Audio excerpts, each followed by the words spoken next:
ഒരാൾ അല്ലെങ്കിൽ ഒരു സമൂഹം, ഒരു രാഷ്ട്രം ഇസ്ലാം സ്വീകരിച്ചാൽ അവർക്ക് ലഭിക്കുന്ന ഒരുപാട് നേട്ടങ്ങളുണ്ട്. അതിൽ വളരെ പ്രധാനപ്പെട്ട ഒരു നേട്ടമാണ് സുസ്ഥിരത എന്ന് പറയുന്നത്, സസ്റ്റൈനബിൾ. ഈ സുസ്ഥിരത എന്നത് സാമ്പത്തിക മേഖലയിൽ മാത്രമല്ല, മനുഷ്യ സമൂഹം സുരക്ഷിതമായി മുന്നോട്ട് പോകുവാൻ എന്തൊക്കെ സംവിധാനങ്ങൾ സുസ്ഥിരമായി നിൽക്കണമോ അതെല്ലാം ഒരാൾ ഇസ്ലാം സ്വീകരിക്കുന്നതിലൂടെ, അല്ലെങ്കിൽ ഒരു സമൂഹം ഇസ്ലാമിലേക്ക് വരുന്നതിലൂടെ, ഒരു രാഷ്ട്രം ഇസ്ലാം സ്വീകരിക്കുന്നതിലൂടെ കൈവരിക്കുന്നു. അങ്ങനെ വരുമ്പോൾ ഒരു ഇസ്ലാമിക നിയമത്തിൻ്റെ അടിസ്ഥാനത്തിൽ ജീവിക്കുന്ന ഒരു വ്യക്തിയുടെ, കുടുംബത്തിൻ്റെ, സമൂഹത്തിൻ്റെ കുടുംബം സുരക്ഷിതമായിരിക്കും, സുസ്ഥിരമായിരിക്കും. സാമൂഹിക ഘടന സുസ്ഥിരമായിരിക്കും. അതുപോലെ അവിടെയുള്ള വൃദ്ധജനങ്ങളാകട്ടെ, സ്ത്രീജനങ്ങളാകട്ടെ, യുവതി യുവാക്കളാകട്ടെ, അവരുടെ എല്ലാം ജീവിതം അത് സുസ്ഥിരമായിരിക്കും. ഇതുപോലെ ഏറ്റവും പ്രധാനപ്പെട്ട സാമ്പത്തിക മേഖലയും വളരെ സുസ്ഥിരമായിരിക്കും. അപ്പോൾ സുസ്ഥിരത എന്ന് പറയുന്നത്, എന്ന് പറഞ്ഞാൽ നല്ലത്, സ്ഥിരത എന്ന് പറഞ്ഞാൽ നമുക്കറിയാം സ്ഥായിയായി നിൽക്കുന്ന, തുടർച്ചയായി നിൽക്കുന്നതാണ്. അത് മുറിഞ്ഞു പോകുന്നില്ല, അറ്റുപോകുന്നില്ല. അപ്പോൾ കാലാകാലവും സ്ഥിരമായി സ്ഥായിയായി നിലനിൽക്കുന്ന നല്ല അവസ്ഥയാണ് സുസ്ഥിരത എന്ന് പറയുന്നത്. ഈ സുസ്ഥിരത ഇസ്ലാമിക ദർശനത്തിൽ പറയുമ്പോൾ അത് സാമ്പത്തിക മേഖലയിൽ മാത്രമല്ല, എല്ലാ മേഖലയിലും ഇസ്ലാം മുന്നോട്ട് വെക്കുന്നത്, ഇസ്ലാം സ്വീകരിച്ചാൽ ഒരാൾക്ക് ലഭിക്കുന്ന നേട്ടമെന്ന് പറയുന്നതാണ് സുസ്ഥിരത. ഇന്നത്തെ നമ്മുടെ ഈ സെമിനാറിൻ്റെ വിഷയം ആ സുസ്ഥിരത സാമ്പത്തികവുമായി എങ്ങനെയാണ് ഇസ്ലാം ബന്ധപ്പെടുത്തിയതെന്നാണ്. ഇവിടെ സാമ്പത്തിക മേഖലയിൽ ഒരുപാട് തിയറികൾ നമ്മൾ പഠിക്കുന്നുണ്ട്. എക്കണോമിക്സ് പഠിക്കുന്ന ആളുകൾ എക്കണോമിക്കൽ തിയറികളിലൂടെ ഒരുപാട് കടന്നു പോകുന്നു. ധനതത്വശാസ്ത്രത്തിൽ നൊബേൽ പ്രൈസ് ലഭിക്കുന്ന ആളുകൾ അവരുടെ പ്രബന്ധങ്ങളും ആർട്ടിക്കിളും ഒക്കെ നമ്മൾ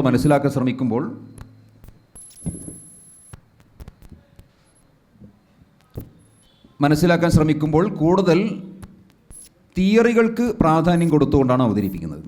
ഈ തിയറികളാകട്ടെ പലപ്പോഴും സാധാരണ ജനങ്ങൾക്ക് വേണ്ടത്ര മനസ്സിലായിക്കൊള്ളുന്നില്ല. ഇസ്ലാമിക കാഴ്ചപ്പാടിൽ ഒരു സുസ്ഥിര സാമ്പത്തിക വളർച്ചയ്ക്ക് ചില തിയറികളുണ്ട്. അതിൽ വളരെ പ്രധാനപ്പെട്ട ഒരു തിയറി നേരത്തെ ബഹുമാന്യനായ അബ്ദുസ്സലഫി സൂചിപ്പിക്കുകയുണ്ടായി.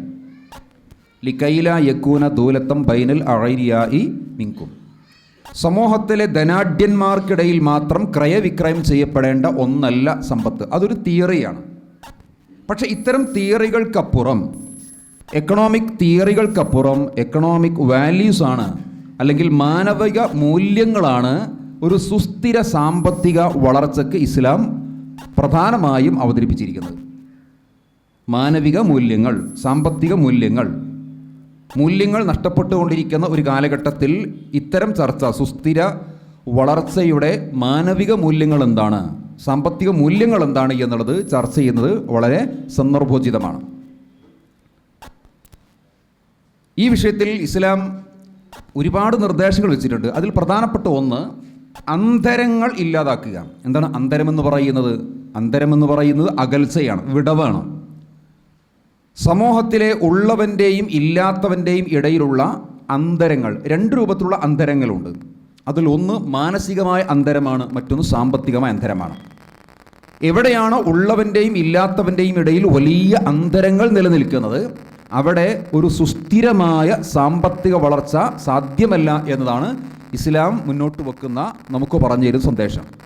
അതുകൊണ്ട് തന്നെ സുസ്ഥിരമായ ഒരു സാമ്പത്തിക വളർച്ച ആഗ്രഹിക്കുന്ന നമ്മുടെ മതം അതിന് വിഘാതമാകുന്ന കാരണമെന്ന നിലയ്ക്ക് അന്തരങ്ങളെ, ഉള്ളവൻ്റെയും ഇല്ലാത്തവൻ്റെയും, അടിത്തട്ടുവർഗത്തിൻ്റെയും സമ്പന്ന വർഗത്തിൻ്റെയും ഇടയിൽ സ്വാഭാവികമായും ഉണ്ടാകാൻ സാധ്യതയുള്ള മാനസിക അന്തരവും സാമ്പത്തിക അന്തരവും ഇല്ലാതാക്കുവാനുള്ള നിയമങ്ങളാണ് മുന്നോട്ട് വച്ചിരിക്കുന്നത്.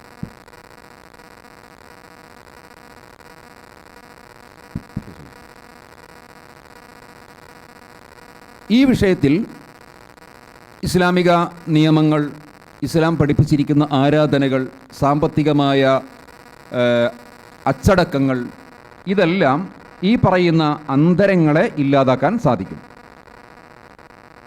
സുസ്ഥിരത എന്നുള്ളതിന് UN നിശ്ചയിച്ചിരിക്കുന്ന ചില കമ്മീഷനുകളൊക്കെ നൽകിയിരിക്കുന്ന നിർവചനം എന്താണ്? സുസ്ഥിരത എന്ന് പറഞ്ഞാൽ നമ്മൾ ഈ ലോകത്ത് ജീവിക്കണം, ഇപ്പോൾ ജീവിക്കണം. എങ്ങനെ ജീവിക്കണം? വരുന്ന ഒരു തലമുറക്ക് അവരുടെ ആവശ്യങ്ങൾ, അവരുടെ അടിസ്ഥാന കാര്യങ്ങൾ നിറവേറ്റുവാൻ എന്തൊക്കെ വേണോ അതൊന്നും കൈകടത്താതെ അതെല്ലാം സുരക്ഷിതമാക്കി വെച്ചുകൊണ്ട് നമ്മൾ ഈ ലോകത്ത് നമ്മുടെ ആവശ്യങ്ങൾ നിറവേറ്റുക. അങ്ങനെ വരുമ്പോൾ സുസ്ഥിരത എന്ന് പറയുന്നത് ഈ ലോകത്തെ നമ്മുടെ ജീവിതത്തിൽ നേരത്തെ ഇവിടെ സൂചിപ്പിച്ചതുപോലെ ആവശ്യത്തിനും അനാവശ്യത്തിനുമായി ചെലവഴിക്കുന്നതും വാരിക്കൂട്ടുന്നതും കെട്ടിപ്പിടിക്കുന്നതും അതിൻ്റെ തെറ്റായ രൂപത്തിലുള്ള വിതരണവും ഇതെല്ലാം ഒരു സുസ്ഥിരമായ സാമ്പത്തിക സമൂഹത്തിന് തടസ്സം സൃഷ്ടിക്കും. ഇസ്ലാമിൻ്റെ കാഴ്ചപ്പാടിൽ സുസ്ഥിര വികസനം എന്ന് പറയുന്നത് ഒരു പ്രദേശത്തിൻ്റെ വികസനമല്ല, ഒരു പ്രദേശത്തെ ഏതെങ്കിലും കമ്പനികളുടെ കോർപ്പറേറ്റ് മുതലാളിമാരുടെ വികസനമല്ല, ലോകത്തെ ഏതെങ്കിലും രാഷ്ട്രത്തിൻ്റെ വികസനവുമല്ല. പിന്നെയോ നേരത്തെ പറഞ്ഞ പോലെ അടിത്തട്ട് വർഗത്തിൻ്റെയും മധ്യവർഗത്തിൻ്റെയും സമ്പന്ന വർഗത്തിൻ്റെയും എല്ലാ വർഗത്തിൻ്റെയും വളർച്ചയാണ് ഇസ്ലാം ഒരു സുസ്ഥിര സാമ്പത്തിക വികസനത്തിൽ പ്രധാനമായും കാണുന്നത്. ഇന്ന് ലോകത്ത് വളർച്ചയുണ്ടാകുന്നുണ്ട്. ആരാണ് വളർന്നുകൊണ്ടിരിക്കുന്നത്? ഓക്സ്ഫാം എന്ന് പറയുന്ന അന്താരാഷ്ട്ര അവകാശ സംഘടന അവിടെ ഏറ്റവും അവസാനം നടത്തിയിരിക്കുന്ന ഒരു പഠനം പുറത്തുവിട്ടു. 2004 പഠനം ഈ അടുത്ത് പുറത്തുവിട്ടു. അതിനകത്ത് പറയുന്ന കാര്യങ്ങൾ 2004 അതിസമ്പന്നരുടെ സമ്പത്ത് മുൻ വർഷങ്ങളെ അപേക്ഷിച്ച് 3 ഇരട്ടിയായി വർദ്ധിച്ചിട്ടുണ്ട്. അഥവാ 2 ലക്ഷം കോടി ഡോളറിൻ്റെ വർധനവാണ് അതിസമ്പന്നരായ ആളുകളുടെ സാമ്പത്തിക മേഖലയിൽ വളർച്ചയുണ്ടായത് 2004 മാത്രം. എന്നാൽ നമ്മൾ നേരത്തെ പറഞ്ഞിരിക്കുന്ന അടിത്തട്ട് വർഗമായ ദാരിദ്ര്യ രേഖക്ക് താഴെയുള്ള ആളുകൾ ഒരു 10-35 വർഷത്തോളം, പഠനത്തിൽ പറയുന്നു 1990 മുതൽ 2024 വരെ എന്ന് പറഞ്ഞാൽ ഒരു 35-34 വർഷം ഉണ്ടാവും. ഇത്രയും സുദീർഘമായ വർഷമെടുത്തിട്ടും അടിത്തട്ട് വർഗത്തിൻ്റെ വരുമാനം എന്ന് പറയുന്നത്, ദിവസേനയുള്ള വരുമാനം എന്ന് പറയുന്നത് കേവലം $5 പരിമിതമാണ്. നമ്മുടെ രൂപയുടെ കണക്ക് പ്രകാരം പറയുകയാണെങ്കിൽ 526 രൂപയാണ് അന്ന് അവർ കണക്കാക്കിയത്. 10-35 വർഷമായി അടിത്തട്ട് വർഗത്തിൻ്റെ വരുമാനത്തിൽ കാര്യമായി ഒരു പുരോഗതിയില്ല, മാറ്റമില്ല. എന്നാൽ അതിസമ്പന്ന വർഗമാകട്ടെ ഒരു വർഷം കൊണ്ട് തന്നെ അവിടെ സമ്പാദ്യം 3 ഇരട്ടിയായി വർദ്ധിക്കുകയും ചെയ്യുന്നു. അപ്പോൾ വലിയ അന്തരമാണ് നിൽക്കുന്നത്. ഉള്ളവൻ വീണ്ടും വീണ്ടും ഉള്ളവനായിത്തീരുന്നു, ഇല്ലാത്തവൻ വീണ്ടും വീണ്ടും ഇല്ലാത്തവനായിത്തീരുന്നു. ഇവിടെയാണ് ഈ അന്തരങ്ങളെ മാറ്റിവെച്ചാലേ നേരത്തെ പറഞ്ഞിരിക്കുന്ന എല്ലാവരെയും ഉൾക്കൊള്ളുന്ന ഒരു സമഗ്രമായ സുസ്ഥിര സാമ്പത്തിക വളർച്ച ഉണ്ടാക്കാൻ സാധിക്കൂ എന്ന് മനസ്സിലാക്കിക്കൊണ്ട് ഇസ്ലാം അതുമായി ബന്ധപ്പെട്ട ചില നിയമങ്ങൾ പറഞ്ഞത്. അതിൽ വളരെ പ്രധാനപ്പെട്ട ഒന്ന് സക്കാത്താണ്. സക്കാത്തിൻ്റെ മഹത്വം, സക്കാത്ത് ഉണ്ടാക്കുന്ന സ്വാധീനം നമുക്ക് പലപ്പോഴായി ബോധ്യമായിട്ടുണ്ട്. അതൊന്നുകൂടെ ബോധ്യമാകാൻ ഒരു താരതമ്യ പഠനം നടത്തിയാൽ മതി. ഒരു ഭാഗത്ത് സക്കാത്തിനെയും മറുഭാഗത്ത് പലിശയെയും നമ്മൾ മനസ്സിലാക്കുന്നു. സക്കാത്തും പലിശയും എന്താണ് വ്യത്യാസം? ഒന്ന്, സക്കാത്തിലൂടെ സക്കാത്ത് കൊടുക്കുന്നത്, സക്കാത്ത് ഫണ്ടിലേക്ക് കാശ് വരുന്നത് സമ്പന്നരിൽ നിന്നാണ്. നമ്മുടെ നാട്ടിൽ സക്കാത്ത് കൊടുക്കാൻ വകയുള്ള സമ്പന്നരാണ് സക്കാത്ത് ഫണ്ടിലേക്ക് പൈസ കൊടുക്കേണ്ടത്.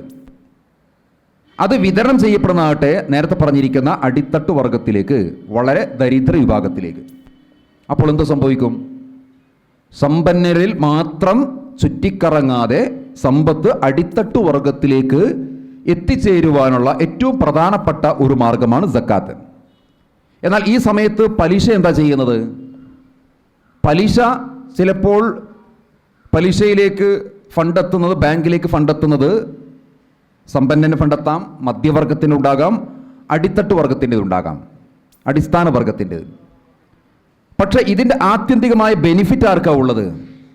ഇതിൻ്റെ ബെനിഫിറ്റ് എപ്പോഴും സമ്പന്ന വർഗത്തിന് മാത്രമാണ്. പലിശയിലൂടെ സമ്പന്നൻ വീണ്ടും വീണ്ടും സമ്പന്നനായിത്തീരും, അതിസമ്പന്നനാകുന്നു.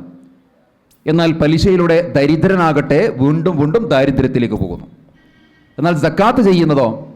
സക്കാത്ത് ചെയ്യുന്നത് സമൂഹത്തിലെ സമ്പന്നരുടെ സമ്പത്തിൽ നിന്ന് നിശ്ചിത അനുപാതപ്രകാരം, കണക്ക് പ്രകാരം സമ്പത്ത് സ്വീകരിച്ച് കളക്ട് ചെയ്ത് അത് സമൂഹത്തിലെ ഏറ്റവും അടിസ്ഥാന വർഗത്തിലേക്ക് വിതരണം ചെയ്യുമ്പോൾ സമ്പന്ന വർഗവും അടിസ്ഥാന വർഗവും തമ്മിലുള്ള അന്തരത്തെ കുറക്കുന്നു. പലിശയാകട്ടെ ഈ അന്തരത്തെ വർദ്ധിപ്പിക്കുകയും ചെയ്യുന്നു. എവിടെയാണോ ഈ അന്തരം വർദ്ധിക്കുന്നത് അവിടെ ഒരു സുസ്ഥിരമായ സാമ്പത്തിക വളർച്ച സാധ്യമാകില്ല എന്നതാണ് ഇസ്ലാം മുന്നോട്ട് വെക്കുന്നത്. രണ്ടാമത്തെ വ്യത്യാസം, നമ്മൾ നേരത്തെ പറഞ്ഞു, സാമ്പത്തികമായ അന്തരം ഉണ്ടാകാം, മാനസികമായ അന്തരം ഉണ്ടാകാം. സക്കാത്ത് സമ്പന്നൻ്റെയും ഇല്ലാത്തവൻ്റെയും ഇടയിലുള്ള സാമ്പത്തിക അന്തരം കുറക്കുന്ന പോലെ തന്നെ മാനസികമായ അന്തരവും കുറക്കുന്നു. എങ്ങനെ മാനസികമായ അന്തരം, അകൽച്ച കുറക്കുന്നത്? സക്കാത്ത് കൊടുക്കുന്ന ഒരു മുതലാളിക്ക് ആ നാട്ടിലെ പാവപ്പെട്ട വ്യക്തിയോട് എന്തു മനോഭാവം ഉണ്ടാകുന്നത്? പ്രധാനപ്പെട്ട രണ്ട് മനോഭാവമുണ്ട്. ഒന്ന് സ്നേഹത്തിൻ്റെ, മറ്റൊന്ന് കാരുണ്യത്തിൻ്റെ, കരുതലിൻ്റെ മനോഭാവം. എൻ്റെ സമ്പത്തിൽ നിന്ന് ഒരു നിശ്ചിത വിഹിതം ഞാൻ ഈ നാട്ടിലെ പാവങ്ങൾക്ക് വേണ്ടി മാറ്റിവെക്കണം. അതൊരു കരുതൽ മനോഭാവമാണ്. പാവപ്പെട്ടവരോടുള്ള കാരുണ്യത്തിൻ്റെ, സ്നേഹത്തിൻ്റെ മനോഭാവമാണ്. എന്നാൽ അതേപോലെ തന്നെ സക്കാത്ത് വാങ്ങുന്ന, സക്കാത്തിൻ്റെ അവകാശികൾക്കുണ്ടാകുന്ന എന്താണ്? അവർക്കുണ്ടാകുന്നത് ബഹുമാനത്തിൻ്റെ, ആദരവിൻ്റെ മനോഭാവമാണ്. അപ്പോൾ സമൂഹത്തിൻ്റെ ഒരു ഭാഗത്തു നിന്ന് കരുതലും സ്നേഹവും കാരുണ്യവും, മറുഭാഗത്തു നിന്ന് ബഹുമാനവും ആദരവും പരസ്പരം കൈമാറ്റം ചെയ്യപ്പെടുന്നു. അതിലൂടെ സംഭവിക്കുന്നത് എന്താണ്? മാനസികമായ അന്തരം കുറയുന്നു. ഉള്ളവനെ കാണുമ്പോൾ ഇല്ലാത്തവന് സ്വാഭാവികമായും ഉണ്ടായിത്തീരുന്ന വെറുപ്പും നിരാശയും ഇല്ലാതെയാകുന്നു എന്ന് മാത്രമല്ല, ഒരു ഭാഗത്തുനിന്ന് സ്നേഹവും കരുതലും മറുഭാഗത്തുനിന്ന് ബഹുമാനവും ആദരവും പരസ്പരം സമൂഹത്തിൽ കൈമാറ്റം ചെയ്യുമ്പോൾ ആളുകൾക്കിടയിൽ, അടിസ്ഥാന വർഗത്തിൻ്റെയും സമ്പന്ന വർഗത്തിൻ്റെയും ഇടയിൽ ഇങ്ങനെ ഒരു മാനസികമായ അവസ്ഥ നിലനിൽക്കുമ്പോൾ മാനസികമായ അന്തരം കുറയുന്നു. ഈ മാനസികമായ അന്തരം കുറയുക എന്നതും നേരത്തെ പറഞ്ഞിരിക്കുന്ന ഒരു സുസ്ഥിരമായ സാമ്പത്തിക വളർച്ചയ്ക്ക് വളരെ അനിവാര്യമായ ഘടകമാണ്. എവിടെയാണോ മനസ്സുകൾ നിരാശപ്പെടാതിരിക്കുന്നത്, എവിടെയാണോ ആളുകൾക്കിടയിൽ മാനസികമായ വിദ്വേഷവും പകയും ഇല്ലാതിരിക്കുന്നത്, അങ്ങനെ ഒരു മാനസിക സാഹചര്യം ഒരു സുസ്ഥിര സാമ്പത്തിക വളർച്ചയ്ക്ക് വളരെ പ്രധാനപ്പെട്ടതാണ്. സൂചിപ്പിക്കുന്നത്, നമ്മൾ നേരത്തെ പറഞ്ഞു, എക്കണോമിക് തലങ്ങളിൽ തിയറികൾക്ക് കൂടുതൽ പ്രാധാന്യം കൊടുക്കുമ്പോൾ ഇസ്ലാം സുസ്ഥിര സാമ്പത്തിക വളർച്ചയ്ക്ക് തിയറികളെക്കാൾ കൂടുതൽ മൂല്യങ്ങൾക്കാണ് പ്രാധാന്യം കൊടുത്തത്. മാനവിക മൂല്യങ്ങൾക്ക്, ഉള്ളവൻ്റെയും ഇല്ലാത്തവൻ്റെയും ഇടയിൽ ഉണ്ടായിത്തീരേണ്ട സ്നേഹത്തിനും കാരുണ്യത്തിനും കരുതലിനും പരസ്പരമുള്ള ആദരവിനും ഒക്കെയാണ് ഇസ്ലാം പ്രാധാന്യം കൊടുത്തത്. ആ ഒരു ചിന്തയിലൂടെ, സംസ്കാരത്തിലൂടെ, പാഠത്തിലൂടെ ഒരു സൊസൈറ്റി മുന്നോട്ട് പോകുമ്പോൾ അവർക്ക് നേടാൻ കഴിയുന്ന ആശയത്തിൻ്റെ പേരാണ് സുസ്ഥിരത എന്ന് പറയുന്നത്. ഇനി നോക്ക്, സക്കാത്തിനെയും പലിശയെയും താരതമ്യം ചെയ്യാം. ഈ സമയത്ത് പലിശ വാങ്ങുന്ന ഒരു വ്യക്തിയിൽ എന്താ ഉണ്ടാകുന്നത്? പലിശ കൊടുക്കുന്ന ഒരു വ്യക്തി ഒരിക്കലും പലിശ വാങ്ങുന്ന ആളെ ബഹുമാനിക്കുന്നില്ല, ആദരിക്കുന്നില്ല, നിരാശയാണ്. തന്നെ ചൂഷണം ചെയ്യുന്ന ഒരു ഏജൻസിയോട് ആർക്കും ബഹുമാനം ഉണ്ടാകൂല. പലിശ കൊടുക്കുന്ന വ്യക്തിക്ക് ഈ വ്യക്തിയുടെ ഒരു കരുതലിന് വേണ്ടിയല്ല കൊടുക്കുന്നത്. പലിശ കമ്പനിക്ക് അല്ലെങ്കിൽ പലിശ കൊടുക്കുന്ന വ്യക്തിക്ക് അയാളുടെ കാര്യലാഭത്തിന് വേണ്ടിയാണ്. അപ്പോൾ സക്കാത്ത് സ്നേഹത്തിലും കാരുണ്യത്തിലും കരുതലിലും ബഹുമാനത്തിലും ആദരവിലും അധിഷ്ഠിതമാകുമ്പോൾ പലിശ എന്ന് പറയുന്നത് നിരാശയിലും വെറുപ്പിലും ശത്രുതയിലും വൈരാഗ്യത്തിലേക്കുമാണ് ആളുകൾ കൊണ്ടെത്തിക്കുന്നത്. മൂന്നാമത്തെ ഒരു വ്യത്യാസം, സക്കാത്ത് മനുഷ്യന്റെ അവശതക്ക് പരിഹാരമാകുമ്പോൾ പലിശ മനുഷ്യന്റെ അവശതയെ ചൂഷണം ചെയ്യുന്നു. സക്കാത്ത് മനുഷ്യന്റെ അവശതക്ക് പരിഹാരമാണ്, ആവശ്യങ്ങൾക്കും പരിഹാരമാണ്. അവശതകളും ആവശ്യങ്ങളും നിറവേറ്റലാണ്, പൂർത്തീകരിച്ചു കൊടുക്കലാണ് ഓരോ സക്കാത്ത് കമ്മിറ്റിയും നിർവഹിക്കുന്നത്. എന്നാൽ ഓരോ പലിശ കേന്ദ്രവും നിർവഹിക്കുന്നതാണ് മനുഷ്യന്റെ അവശതക്ക് പരിഹാരമല്ല, അവശതയെ ചൂഷണം ചെയ്യുകയാണ്. എവിടെയാണോ മനുഷ്യൻ അവശനായി തീരുന്നത്, എവിടെയാണോ മനുഷ്യൻ ആവശ്യക്കാരനായി മാറുന്നത്, ആവശ്യത്തെയും അവശതയെയും ചൂഷണം ചെയ്യുന്ന സാമ്പത്തിക സംവിധാനത്തിൻ്റെ വ്യവസ്ഥയുടെ പേരാണ് പലിശ എന്ന് പറയുന്നത്. അപ്പോൾ തൻ്റെ അവശതയെ, സമൂഹത്തിൽ മധ്യവർഗത്തിൻ്റെയും അടിസ്ഥാന വർഗത്തിൻ്റെയും ഒക്കെ അവശതയെയും ആവശ്യങ്ങളെയും ചൂഷണം ചെയ്യുന്ന സാമ്പത്തിക സംവിധാനം ഉള്ളിടത്ത് ഒരു സുസ്ഥിര സാമ്പത്തിക വളർച്ച ഉണ്ടാകില്ല എന്നതാണ് ഇസ്ലാം മുന്നോട്ട് വെക്കുന്നത്. നാലാമത്തൊരു വ്യത്യാസം, സക്കാത്തിലൂടെ നമ്മൾ നേരത്തെ പറഞ്ഞിരിക്കുന്ന ഒരു സോഷ്യൽ എംപവറിങ്, സാമൂഹിക ശാക്തീകരണ നിർമ്മാണം നടക്കുമ്പോൾ പലിശയിലൂടെ സമൂഹത്തെ വലിയ കടക്കണിയിലേക്കാണ് കൊണ്ടെത്തിക്കുന്നത്. സക്കാത്ത് ആർക്ക് കൊടുക്കണം എന്നതിന് ഖുർആൻ 9-ാം അധ്യായത്തിൻ്റെ 60-ാമത്തെ ആയത്തിൽ 8 വിഭാഗത്തെ എണ്ണുന്നുണ്ട്. അതിൽ ഒന്ന് വൽ ഗാരിമീൻ, കടം കൊണ്ട് പ്രയാസപ്പെടുന്നവരാണ്. അപ്പോൾ സക്കാത്ത് അടിസ്ഥാനപരമായി കടക്കണിയിൽ നിന്ന്, കടബാധ്യതയിൽ നിന്ന് സമൂഹത്തെ രക്ഷിക്കുന്നു. പലിശയാണെങ്കിലോ കടക്കാരനെ വീണ്ടും കടക്കാരനാക്കി മാറ്റുന്നു. നമ്മുടെ സംസ്ഥാനത്തിന്, നമ്മുടെ രാജ്യത്തിന് എത്ര കടമുണ്ട്? വലിയ ഇനി ജനിക്കാനിരിക്കുന്ന തലമുറയിലെ മക്കൾക്ക് പോലും കൊടുത്തു തീർത്താലും കഴിയാത്ത വിധം വലിയ ഭീമമായ സംഖ്യ നമ്മുടെ രാജ്യത്തിനുണ്ട്, നമ്മുടെ സംസ്ഥാനത്തിനുണ്ട്. എന്തുകൊണ്ടാണത്? അത് കേവലം കടമെടുത്തത് കൊണ്ട് മാത്രമല്ല, ആ കടത്തിൻ്റെ പുറകിൽ, കടത്തിൻ്റെ പേരിൽ തിരിച്ചടക്കേണ്ട പലിശ കൂടെയാണ് വലിയ കടബാധ്യതയിലേക്ക് എത്തിക്കുന്നത്. എന്നാൽ നമ്മുടെ നാട്ടിൽ സക്കാത്ത് കമ്മിറ്റികൾ പ്രവർത്തിക്കുന്നില്ലേ? ഏതെങ്കിലും ഒരു സക്കാത്ത് കമ്മിറ്റിയുടെ പ്രവർത്തന ഫലമായി സക്കാത്തിൻ്റെ ഗുണഭോക്താവ് കടക്കാരനായി മാറിയിട്ടുണ്ടോ? ഏതെങ്കിലും ഒരു സക്കാത്ത് കമ്മിറ്റിയുടെ പ്രവർത്തനത്തിൻ്റെ ഫലമായി, സക്കാത്ത് കൊടുത്തതിൻ്റെ ഫലമായി ഒരു സക്കാത്ത് വാങ്ങുന്ന ഗുണഭോക്താവ് കടക്കണിയിലേക്ക് പെട്ടുപോയിട്ടുണ്ടോ? ഇല്ല. കടക്കണിയിൽപ്പെട്ട് ജീവിതം എങ്ങനെയെന്ന് അന്തം വിട്ട് നിൽക്കുന്ന ആളുകളെപ്പോലും, സമൂഹത്തെപ്പോലും കടത്തിൽ നിന്ന് മോചിപ്പിക്കുവാനാണ് സക്കാത്തുള്ളത്. അപ്പോൾ നമ്മൾ ഇന്ന് ചർച്ച ചെയ്യുന്ന വിഷയം ഒരു സുസ്ഥിര സാമ്പത്തിക വളർച്ചയാണല്ലോ. സുസ്ഥിര സാമ്പത്തിക വളർച്ചയ്ക്ക് ഇസ്ലാം മുന്നോട്ട് വെക്കുന്ന നിർദ്ദേശങ്ങൾ, അതാണ് നമ്മുടെ വിഷയം. അപ്പം അതിൽ ഇസ്ലാം വളരെ പ്രാധാന്യത്തോടെ പറഞ്ഞിരിക്കുന്ന സക്കാത്ത് എന്ന സംവിധാനം എങ്ങനെയാണ് ഒരു സമൂഹത്തിൻ്റെ സുസ്ഥിര വളർച്ചയ്ക്ക് ആക്കം കൂട്ടുന്നത് എന്നതാണ് നമ്മൾ മനസ്സിലാക്കി വന്നത്.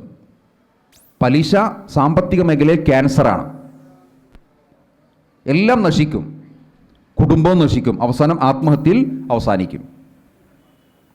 പലിശ എങ്ങനെ ഇല്ലാതാക്കാം? ഖുർആൻ അവിടെ തിയറികൾ പറയുന്നതിനേക്കാൾ അവിടെയും പ്രാക്ടിക്കലായ മാനവിക മൂല്യങ്ങൾക്കാണ് പ്രാധാന്യം കൊടുത്തത്. വിശുദ്ധ ഖുർആനിൽ പലിശയുമായി ബന്ധപ്പെട്ട് പരാമർശിക്കുന്ന ഭാഗം സൂറത്തു അൽ ബഖറയിലുണ്ട്, 2-ാം അധ്യായത്തിൽ. സൂറത്തു അൽ ബഖറയിൽ പലിശയുമായി ബന്ധപ്പെട്ട് പറയുന്ന ആയത്തുകൾക്ക് മുകളിൽ പറയുന്നത് സ്വതക്കയെ പറ്റിയാണ്. അതിനുശേഷം പറയുന്നത് ഏറ്റവും വലിയ ആയത്തായ ആയത്തു ദൈൻ, കടം നൽകുന്നതുമായി ബന്ധപ്പെട്ടാണ്. ഇതിൻ്റെ രണ്ടിൻ്റെയും ഇടയിലാണ് പലിശയെ പറ്റി പറയുന്നത്. സ്വതക്കയെ പറ്റി പറയുന്നു, പലിശയെ പറ്റി പറയുന്നു, കടത്തെ പറ്റി പറയുന്നു. എന്തായിരിക്കാം ഈ വിഷയങ്ങൾക്കിടയിലുള്ള ആശയബന്ധം? വളരെ വ്യക്തമാണത്. ഏത് സൊസൈറ്റിയിലാണോ സ്വതക്ക ചെയ്യാനും കടം കൊടുക്കാനും ആളുകൾ തയ്യാറുള്ളത്, ആ സമൂഹത്തിൽ സുസ്ഥിര സാമ്പത്തിക വളർച്ചയ്ക്ക് തടസ്സമാകുന്ന പലിശ കമ്പനിക്കാർ വളർന്നു വരില്ല. നമ്മുടെ നാട്ടിൽ സാമ്പത്തികമായി കഴിവുള്ള ആളുകൾ ആവശ്യമായി വരുന്ന ആ സന്ദർഭത്തിൽ അവശ വിഭാഗത്തിന് സ്വതക്ക ചെയ്യും, കടം കൊടുക്കും എന്നൊരു സാഹചര്യം ഉണ്ടെങ്കിൽ നമ്മുടെ നാട്ടിലെ ആളുകൾ ബാങ്കിലേക്ക് പോകുമോ? ബ്ലേഡ് കമ്പനിയിലേക്ക് പോകുമോ? ഇല്ല. അപ്പോൾ പലിശ എന്ന സാമ്പത്തിക മേഖലയിലെ ക്യാൻസറിനെ ചർച്ച ചെയ്യുന്ന സന്ദർഭത്തിൽ ഖുർആൻ അതിൻ്റെ തൊട്ട് മുമ്പ് പറഞ്ഞ സ്വതക്കയാണ്, ശേഷം പറഞ്ഞത് കടം കൊടുക്കുന്നതിനെ പറ്റിയാണ്. അതിൻ്റെ ആശയം ഏത് സമൂഹത്തിലാണോ കടം കൊടുക്കാനും സ്വതക്ക ചെയ്യാനും ദാനം ചെയ്യുവാനും ആളുകൾ തയ്യാറാകുന്നത്, ആ സമൂഹത്തിൽ പിന്നെ പലിശക്ക് വളർച്ചയില്ല, പലിശക്ക് വേരോട്ടമുണ്ടാകില്ല. അപ്പോൾ സുസ്ഥിര സാമ്പത്തിക വളർച്ചയെ തടസ്സപ്പെടുത്തുന്ന വളരെ ചെറിയ കാര്യങ്ങളെപ്പോലും ഇസ്ലാം കൃത്യമായി നിരൂപിക്കുകയും പ്രായോഗികമായി അതിൻ്റെ പ്രതിവിധി നിർദ്ദേശിക്കുകയും ചെയ്തു എന്നുള്ളതാണ് നമ്മൾ മനസ്സിലാക്കേണ്ടത്. ഇനി മറ്റൊന്ന്, നമ്മൾ പലിശ സക്കാത്ത് തുടങ്ങിയിരിക്കുന്നതിന് തരം ചെയ്ത് നമ്മൾ വളരണം, മറ്റുള്ളവരും വളരണം. ഇതാണ് സുസ്ഥിര വളർച്ചയുടെ ഒരു അടിസ്ഥാന കാരണമായി അല്ലെങ്കിൽ വീക്ഷണമായി ഇസ്ലാം അവതരിപ്പിക്കുന്നത്. നമ്മൾ വളരണം, മറ്റുള്ളവരും വളരണം. ലോകത്ത് അങ്ങനെയല്ല. ഇന്ന് കുറച്ച് ഞങ്ങൾ മാത്രം വളർന്നാൽ മതി, നിങ്ങളെപ്പോഴും ഈ അവസ്ഥയിൽ നിൽക്കണം എന്ന മനോഭാവമാണ് ക്യാപിറ്റലിസം അഥവാ മുതലാളിത്തം വെച്ച് പുലർത്തുന്നത്. ഇസ്ലാം വെച്ച് പുലർത്തിയത് നമ്മൾ വളരണം, മറ്റുള്ളവരും വളരണം. നമ്മുടെ രാജ്യം വളരണം, മറ്റു രാജ്യങ്ങൾ വളരണം. അത് ഈ കാലഘട്ടത്തിൽ മാത്രമല്ല, നമ്മുടെ കാലശേഷവും. അതിന് തടസ്സമാകുന്ന ഒന്നും പാടില്ല. ഇനി അതിന് നേരെ മറുഭാഗമുണ്ട്. എന്താണ്? നമ്മൾ നശിക്കരുത്, മറ്റുള്ളവരും നശിക്കാൻ പാടില്ല. ഒരു സുസ്ഥിര സാമ്പത്തിക വളർച്ചയിൽ ഇസ്ലാം മുന്നോട്ട് വെക്കുന്ന മാനവിക മൂല്യങ്ങൾ വളരെ പ്രധാനപ്പെട്ട രണ്ടാമത്തെ ഒന്നാണ്. നമ്മൾ നശിക്കാൻ പാടില്ല, മറ്റുള്ളവർ നശിക്കാൻ പാടില്ല. ആ മേഖല ചർച്ച ചെയ്യുമ്പോഴാണ് ഇസ്ലാം ചില ഹറാമുകൾ നമ്മുടെ മുന്നിൽ വെക്കുന്നത്. ചില ആളുകൾ പറയും മതം സ്വീകരിച്ചാൽ മനുഷ്യൻ്റെ എല്ലാ സ്വാതന്ത്ര്യം പോയി, കുറേ ഹറാമുകൾ അവനെ വരിഞ്ഞു മുറുക്കുന്നു. അല്ല, ഓരോ ഹറാമും ഒരു സുസ്ഥിരമായ സാമ്പത്തിക വളർച്ചയെ ഉറപ്പുവരുത്തുന്നുണ്ട്. മനുഷ്യ ജീവിതത്തിൽ ചില അച്ചടക്കങ്ങളും ഒതുക്കങ്ങളും ഒക്കെ ഉണ്ടാക്കാനാണ് ഹറാമുകൾ. ആ ഹറാമുകൾ സ്വാതന്ത്ര്യത്തെ ഇല്ലായ്മ ചെയ്യാനല്ല, നേരെ മറിച്ച് സുസ്ഥിരതയെ ഉറപ്പുവരുത്താനാണ്. നമുക്ക് മദ്യത്തിലേക്ക് പോകാം. ഖേദകരമെന്ന് പറയട്ടെ, ലോകത്ത് സാമ്പത്തിക മേഖലയിൽ നോബൽ പ്രൈസ് ലഭിച്ചിരിക്കുന്ന സാമ്പത്തിക ശാസ്ത്രജ്ഞന്മാർ പോലും പല വിഷയങ്ങളെയും ചർച്ച ചെയ്തപ്പോഴും മദ്യം സാമ്പത്തിക മേഖലയിൽ ഉണ്ടാക്കുന്ന ദുരന്തങ്ങളെ സംബന്ധിച്ച്, ഒരു സുസ്ഥിര സാമ്പത്തിക വളർച്ചയ്ക്ക് മദ്യം എങ്ങനെ വിലങ്ങുതടിയാകുന്നു എന്നതിനെ സംബന്ധിച്ചുള്ള പഠനങ്ങൾ നടത്തി കാണുന്നില്ല. ഖുർആൻ മദ്യത്തെ സംബന്ധിച്ച് പ്രതിപാദിക്കുമ്പോൾ അത് ഒരു വ്യക്തിയുടെ സ്വഭാവദൂഷ്യം എന്നതിനേക്കാൾ ഉപരി അത് സമൂഹത്തിലുണ്ടാക്കുന്ന വിവിധങ്ങളായ സ്വാധീനങ്ങൾ, അപകടങ്ങൾ, ദുരന്തങ്ങൾ അതുകൂടെ നമ്മുടെ മുന്നിലേക്ക് ചർച്ച ചെയ്യാൻ പ്രേരിപ്പിക്കുന്നുണ്ട്. നോക്കൂ, നമ്മുടെ സംസ്ഥാനം മദ്യത്തിൻ്റെ വരുമാനം ഇടക്കിടക്ക് പറയാറുണ്ട്. 10,000 കോടി, അവസാനത്തെ 16,000 കോടി രൂപയ്ക്കാണ് കിട്ടിയെന്ന് പറയുന്നു. എന്നിട്ട് പറയും മദ്യത്തിൻ്റെ ലാഭത്തിലൂടെയാണ് നമ്മുടെ നാട്ടിൽ പലതും മുന്നോട്ട് പോകുന്നത്, ഭരണം മുന്നോട്ട് പോകുന്നത്, പല സംവിധാനങ്ങളും. എപ്പോഴാണ് ഒരു വിഷയത്തിൽ, ഒരു ബിസിനസ്സിൽ നമ്മൾ ലാഭം എപ്പോഴാണ് പറയേണ്ടത്? ലാഭം എന്ന് പറയാനും മാറ്റിവെക്കാനും എന്ത് വേണം? അതുമായി ബന്ധപ്പെട്ട ഡയറക്റ്റും ഇൻഡയറക്റ്റുമായി എന്തെല്ലാം ചെലവുകൾ, ബാധ്യതകളുണ്ടോ എല്ലാം കൂട്ടിക്കിഴിച്ചതിന് ശേഷം വല്ലതും മിച്ചമുണ്ടെങ്കിലേ അതിന് ലാഭം എന്ന് പറയൂ. 16,000 കോടി രൂപക്ക് ഒരു വർഷം മദ്യം വിറ്റാൽ അത് നേർക്കുനേരെ നമ്മൾ കാണുന്ന ഒരു വരവാണ്, വരുമാനമാണ്. പക്ഷേ ഡയറക്റ്റായിട്ടും ഇൻഡയറക്റ്റായിട്ടും പ്രത്യക്ഷമോ പരോക്ഷമോ ആയി ഈ മദ്യവുമായി ബന്ധപ്പെട്ട് ഉണ്ടാകുന്ന ചെലവുകളെ, ബാധ്യതകളെ നമ്മൾ കൂട്ടി നോക്കുകയാണെങ്കിൽ ഈ 16,000 കോടിയേക്കാൾ വലിയ ബാധ്യത മദ്യം മൂലമുണ്ട്. അങ്ങനെ നമ്മൾ പഠിക്കുമ്പോൾ മദ്യ വ്യവസായം എന്ന് പറയുന്നത് അത് ലാഭക്കച്ചവടമല്ല, അത് വലിയ നഷ്ടക്കച്ചവടമാണ്. നമുക്ക് പരിശോധിക്കാം. നമ്മൾ പാലക്കാട് ജില്ലയിലാണല്ലോ. പാലക്കാട് ജില്ലയിലെ അട്ടപ്പാടി ആദിവാസി കോളനിയിൽ നിന്ന് കുറച്ച് വർഷങ്ങൾക്ക് മുമ്പ് ഒരു വാർത്ത വന്നിരുന്നു. നമ്മളത് ശ്രദ്ധിച്ചിട്ടുണ്ടാകും. എന്താ വാർത്ത എന്ന് വെച്ചാൽ, അവിടെ കോളനികളിൽ മദ്യപിച്ച് വീട്ടിലേക്ക് വരുന്ന പുരുഷന്മാരെ ചൂലെടുത്ത് അടിച്ചു പുറത്താക്കാൻ സ്ത്രീകൾ തീരുമാനിച്ചു. മദ്യപാന്മാരുടെ ശല്യം സഹിക്കവയ്യാതെ സ്ത്രീകൾ എന്ത് ചെയ്തു? ചൂലെടുത്ത് അടിച്ചു പുറത്താക്കാൻ തീരുമാനിച്ചു. അങ്ങനെ ചില ആളുകളൊക്കെ മദ്യപാനം നിർത്തേണ്ടി വന്നു. പെണ്ണല്ലേ തല്ലണത്, അത് ചൂലുകൊണ്ട്. അന്നേരം മദ്യപാനം നിർത്തേണ്ടി വന്നു. ഇനി കേൾക്കുക. മദ്യപാനം നിർത്തിയപ്പോൾ ഒരു ആദിവാസി കുടുംബത്തിന് അതിലൂടെ ലഭിച്ചിരിക്കുന്ന വരുമാനം ഒരു വർഷത്തിൽ 11,000 രൂപയായിരുന്നു. മറ്റൊരു കുടുംബത്തിന് 22,000 രൂപ. അതുമായി ബന്ധപ്പെട്ട റിപ്പോർട്ടിൽ പിന്നീട് പറയുന്നു, അവർ ഈ മദ്യപാനം ഒഴിവാക്കി പിന്നീട് സ്ഥലങ്ങൾ പാട്ടത്തിനെടുത്ത് അവിടെ കൃഷി ചെയ്ത് അങ്ങനെ ജീവിച്ചു. ആരാണ് ദാരിദ്ര്യം ഉണ്ടാക്കിയത്? പലരും ചോദിക്കും, ദൈവം കാരുണ്യവാനാണെങ്കിൽ എങ്ങനെ കുറേ ദരിദ്രന്മാരുണ്ടായത്? ദൈവം കാരുണ്യവാനല്ലാത്തത് കൊണ്ടല്ല. കാരുണ്യവാനായ ദൈവം അവൻ്റെ കാരുണ്യത്തിൻ്റെ ഭാഗമായി നമ്മൾ ദാരിദ്ര്യത്തിലേക്ക് പോകരുത് എന്നതിനു വേണ്ടി നിശ്ചയിച്ചിരിക്കുന്ന മാനവിക നിയമങ്ങളെ, മതമൂല്യങ്ങളെ നമ്മൾ ജീവിതത്തിൽ പകർത്താത്തത് കൊണ്ടാണ് നമുക്ക് ദാരിദ്ര്യം ഉണ്ടാകുന്നത്.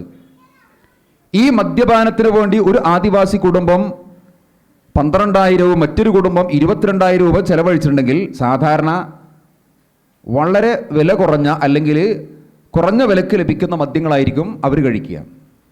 അവരെക്കാൾ മുകളിലുള്ള മധ്യവർഗമാകട്ടെ സമ്പന്നവർഗമാകട്ടെ ആയിരക്കണക്കിന് രൂപയുടെ മദ്യമാണ് ഓരോ തവണയും കുടിച്ചു തീർക്കുന്നത്. അപ്പോൾ അവർ കുടിച്ചു തീർക്കുന്ന കാശ് ഒരു മാസത്തിൽ അല്ലെങ്കിൽ വർഷത്തിൽ കൂട്ടി നോക്കുകയാണെങ്കിൽ ഈ പറഞ്ഞ 22,000-ലോ മറ്റുമല്ല, അത് ലക്ഷക്കണക്കിന് രൂപ വരും. ഈ കാശ് മതി നമ്മുടെ വീട്ടിലെ മക്കളെ ഏറ്റവും നല്ല വിദ്യാഭ്യാസം കൊടുക്കാൻ, അവർക്ക് ഏറ്റവും നല്ല ചികിത്സ കൊടുക്കാൻ, നമുക്ക് ഏറ്റവും നല്ല ജീവിത സാഹചര്യം ഉണ്ടാക്കുവാൻ ആവശ്യമായ സമ്പത്ത് കണ്ടെത്താൻ ഈ മദ്യത്തിന് ചെലവഴിക്കുന്ന കാശ് മതി. അപ്പോൾ എങ്ങനെയാണ് ദാരിദ്ര്യം ഉണ്ടാകുന്നത്? ദൈവത്തിൻ്റെ കാരുണ്യത്തിൻ്റെ ഭാഗമായി അവൻ നൽകിയിരിക്കുന്ന സമ്പത്തിനെ നമ്മുടെ ജീവിതത്തിൻ്റെ അപകടകരമായ മാർഗങ്ങളിലേക്ക് നമ്മൾ ചെലവഴിക്കുമ്പോൾ ഉണ്ടായിത്തീരുന്ന ഒരു പ്രതിഭാസത്തിൻ്റെ പേരാണ് ദാരിദ്ര്യം എന്നത്. അപ്പോൾ മദ്യം പാടില്ല, മദ്യം ഹറാമാണ് എന്ന് പറയുന്നത് ലഹരി ആസ്വദിക്കുവാനുള്ള മനുഷ്യൻ്റെ താല്പര്യത്തെ അത് നിരോധിക്കുന്നതിലൂടെ ഇസ്ലാം ചെയ്തത് മനുഷ്യന് ഒരു സാമ്പത്തികമായ സുസ്ഥിരത വേണം, ദാരിദ്ര്യത്തിലേക്ക് പോകാൻ പാടില്ല. ഇനി നോക്കൂ, ഇതിൻ്റെ മറ്റൊരു കണക്ക്. ഓരോ മദ്യപാനത്തിലൂടെയും സംഭവിക്കുന്ന കാര്യങ്ങൾ എന്താണ്? നമ്മൾ പറഞ്ഞു, ഏതൊരു വിഷയത്തിൻ്റെയും ലാഭമെന്ന് പറയുന്നത് ആ വിഷയത്തെ ഡയറക്റ്റായിട്ടോ ഇൻഡയറക്റ്റായിട്ടോ ബാധിക്കുന്ന എന്തൊക്കെ വിഷയങ്ങളുണ്ടോ അതെല്ലാം കൂട്ടിക്കിഴിച്ചതിന് ശേഷം മിച്ചമുണ്ടെങ്കിൽ ലാഭം എന്ന് പറയാൻ പറ്റൂ. നോക്കൂ, മദ്യപാനത്തിലൂടെ എന്ത് സംഭവിക്കുന്നു? അപകടങ്ങൾ സംഭവിക്കുന്നു. അപകടം സംഭവിച്ച് കുടുംബത്തിൻ്റെ നാഥൻ ചിലപ്പോൾ മരണപ്പെട്ടു പോകും, അല്ലെങ്കിൽ നട്ടെല്ലിനോ തലക്കോ പരിക്ക് പറ്റി കാലാകാലവും വർഷങ്ങളോളം കിടക്കുന്ന അവസ്ഥയിലുണ്ടാകും. ഈ രണ്ട് സാഹചര്യത്തിലും ഒരു കുടുംബത്തിൻ്റെ സുസ്ഥിര സാമ്പത്തിക വളർച്ചയുടെ അത്താണിയായ കുടുംബനാഥനാണ് ഇല്ലാതെയായിത്തീരുന്നത്. ഇതിലേക്ക് എത്തിച്ച കാരണം ഏതാണ്? മറ്റൊന്നല്ല, ലഹരിയാണ്, മദ്യമാണ്. അപ്പോൾ അപകടത്തിലൂടെ എത്ര അപകടങ്ങളാണ്. റോഡ് അപകടങ്ങൾ, ചെറുതും വലുതുമായത്, അതിൽ ചിലപ്പോൾ ഒന്നിച്ച് കുടുംബം പോകുന്നു. അതിനേക്കാൾ സാമ്പത്തിക നഷ്ടം, വലിയ പരിക്ക് പറ്റി കാലാകാലം കിടപ്പ് രോഗികളാകുന്നു. അപ്പോൾ ഒരു മനുഷ്യൻ ഒരു തവണ കഴിച്ചിരിക്കുന്ന മദ്യത്തിന് 500 രൂപയാണ് എങ്കിൽ, പക്ഷെ അതിലൂടെ ഉണ്ടായിരിക്കുന്ന അപകടത്തിന് ചെലവഴിക്കേണ്ടി വരുന്നത് ലക്ഷങ്ങളാണ്. അങ്ങനെ കൂട്ടി നോക്കുമ്പോൾ 16,000 കോടി രൂപ ഒരു വർഷത്തിൽ നമുക്ക് മദ്യത്തിലൂടെ സർക്കാരിന് വരുമാനം ഉണ്ടായിട്ടുണ്ടെങ്കിൽ അതിൻ്റെ ഫലമായി ഉണ്ടായിരിക്കുന്ന മദ്യത്തിലൂടെ ഉണ്ടായിരിക്കുന്ന അപകടങ്ങളും ആ അപകടത്തിൻ്റെ ഇരകളായ ആളുകൾ അതിനുവേണ്ടി ചെലവഴിക്കുന്ന കാശും കൂട്ടി നോക്കുമ്പോൾ ഈ 16,000 കോടിയേക്കാൾ വലിയ നഷ്ടമാണ് എന്ന് കണ്ടെത്താൻ കഴിയും. ഇനി മറ്റൊന്ന്, കുടുംബം ശിഥിലമാകുന്നു. എത്ര കുടുംബങ്ങളാണ് ഡിവോഴ്സിലേക്ക് പോകുന്നത്? എന്താ ഡിവോഴ്സിന് പോകാൻ കാരണം? ഭർത്താവിൻ്റെ മദ്യപാനം, ഭർത്താവിൻ്റെ ലഹരിയുടെ ഉപയോഗം. ഒരു കുടുംബത്തിൽ ഡിവോഴ്സ് ഉണ്ടായിട്ട് എന്താ സംഭവിക്കുന്നത്? കുടുംബത്തിന് സുസ്ഥിരമായ സാമ്പത്തിക വളർച്ച അത് പ്രതികൂലമായി ബാധിക്കും. ഭാര്യ വേറെയായി, ഭർത്താവ് വേറെയായി, മക്കൾ വേറെയായി, കൂടുതൽ ബാധ്യതയുണ്ടാകുന്നു. ലഭിക്കുന്ന ശമ്പളവും വരുമാനമോ തികയാതെ വരുന്നു. അപ്പോൾ കുടുംബം ശിഥിലമാകുന്നു. ഒരു കുടുംബത്തിൽ ഡിവോഴ്സ് സംഭവിക്കുന്നു എന്ന് പറഞ്ഞാൽ അതിൻ്റെ അർത്ഥം ആ കുടുംബത്തിൻ്റെ സാമ്പത്തിക സുസ്ഥിരതയെ അത് പ്രതികൂലമായി ബാധിക്കുന്നു എന്നാണ്. അപ്പം മദ്യത്തിൻ്റെയും ലഹരിയുടെയും പേരിൽ എത്രയോ കുടുംബങ്ങളിൽ ഈ പറയുന്ന ത്വലാഖും ആത്മഹത്യയും കൊലപാതകങ്ങളുമൊക്കെ നടക്കുന്നത് നമ്മൾ കാണുന്നുണ്ട്. മറ്റൊന്നാണ് സമൂഹത്തിൽ വളർന്നു വരുന്ന കുറ്റകൃത്യങ്ങൾ, ക്രിമിനലൈസേഷൻ. ഒരു കുറ്റവൽകൃത സമൂഹമായി നമ്മുടെ സമൂഹം മാറുമ്പോൾ നമ്മൾ മനസ്സിലാക്കേണ്ടത്, ഏത് സൊസൈറ്റിയിലാണോ കുറ്റവൽകൃത സമൂഹം രൂപപ്പെടുന്നത് ആ സൊസൈറ്റി സാമ്പത്തികമായ സുസ്ഥിരതയിലേക്കല്ല, സാമ്പത്തികമായ ഒരുതരം അസ്ഥിരതയിലേക്കാണ് പോകുന്നത്. അപ്പോൾ എന്തുകൊണ്ടാണ് ഇസ്ലാം മദ്യത്തെ, ലഹരിയെ ഹറാമാക്കിയത്? ആ ഹറാമാക്കിയത് മനുഷ്യൻ്റെ സ്വാതന്ത്ര്യത്തിന് മേലുള്ള കൈകടത്തലല്ല, നേരെമറിച്ച് മനുഷ്യന്, സമൂഹത്തിന് ഉറപ്പുവരുത്തേണ്ട ഒരു സുസ്ഥിരതയെ ഉറപ്പുവരുത്താൻ ഈ പറയുന്ന മദ്യം, ലഹരി ഹറാമാക്കൽ, നിഷിദ്ധമാക്കൽ അനിവാര്യമാണ് എന്നുള്ളത് കൊണ്ടാണ്. ഇന്നമൽ ഖംറു വൽ മൈസിറു വൽ അൻസാബു വൽ അസ്ലാം റിജ്സും മിൻ അമലി ശൈത്താൻ ഫജ്തനിബൂഹു ലഅല്ലക്കും തുഫ്ലിഹൂൻ. വിശുദ്ധ ഖുർആനിലെ 5-ാം അധ്യായത്തിന്റെ 90-ാമത്തെ വചനം നമുക്ക് എല്ലാവർക്കും സുപരിചിതമാണത്. മദ്യം, ചൂതാട്ടം, പ്രശ്നങ്ങൾ നോക്കുന്ന അമ്പുകൾ, അതുപോലെ തന്നെ പ്രതിഷ്ഠകൾ, ഇതെല്ലാം പൈശാചികമായ മ്ലേച്ഛ പ്രവർത്തനങ്ങളാണ്. ഫജ്തനിബൂഹു, നിങ്ങൾ അതിനെ ഒഴിവാക്കണം, വർജിക്കണം. ലഅല്ലക്കും തുഫ്ലിഹൂൻ, എങ്കിൽ നിങ്ങൾക്ക് വിജയിക്കാം. ഈ വിജയം എന്താണ്? പരലോകത്ത് മാത്രമല്ല, ഈ നമ്മുടെ ലോകത്ത് പോലും ഒരു സുസ്ഥിരമായ ജീവിത വിജയം ഉണ്ടാകണമെങ്കിൽ ഇതിനൊക്കെ ഒഴിവാക്കണം. ഇനി മറ്റൊരു കാര്യം, സുസ്ഥിര സാമ്പത്തിക വളർച്ചയ്ക്ക് വിഘാതമാകുന്ന ചില കാര്യങ്ങൾ നമ്മൾ ചർച്ച ചെയ്യുന്നത്. അതിൽ പലിശ പറഞ്ഞോ, മദ്യം പറഞ്ഞോ, മറ്റൊന്ന് ലോട്ടറിയാണ്. ലോട്ടറി ഇന്നൊരു വലിയ വ്യാപകമായ ബിസിനസ്സായി മാറിയിരിക്കുന്നു. പണ്ടൊക്കെ 1-2 സ്റ്റാളുകൾ മാത്രമുള്ള അങ്ങാടികളിൽ ഇന്ന് 10, 15, 20, 25 സ്റ്റാളുകളാണ്. ഒരു സുസ്ഥിര സാമ്പത്തിക വളർച്ച വ്യക്തിക്കും കുടുംബത്തിനുമൊക്കെ ആഗ്രഹിക്കുന്ന ഇസ്ലാം ആ ഇസ്ലാമിൻ്റെ വീക്ഷണപ്രകാരം ലോട്ടറി അത് പാടില്ലാത്തതാണ്, നിഷിദ്ധമാണ്. എന്തുകൊണ്ട്?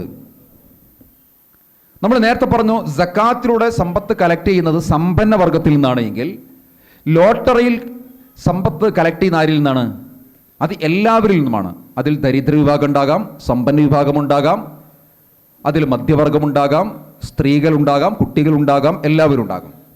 എല്ലാവരിൽ നിന്നുമായി കളക്ട് ചെയ്യുന്ന ഈ സമ്പത്ത് ആർക്കാണ് ലഭിക്കുന്നത്? സക്കാത്തിൻ്റെ കാശ് ലഭിക്കുവാൻ മാനദണ്ഡമുണ്ട്. എന്താണ് മാനദണ്ഡം? മനുഷ്യൻ്റെ അവശതയാണ്, മനുഷ്യൻ്റെ ആവശ്യമാണ് മാനദണ്ഡം.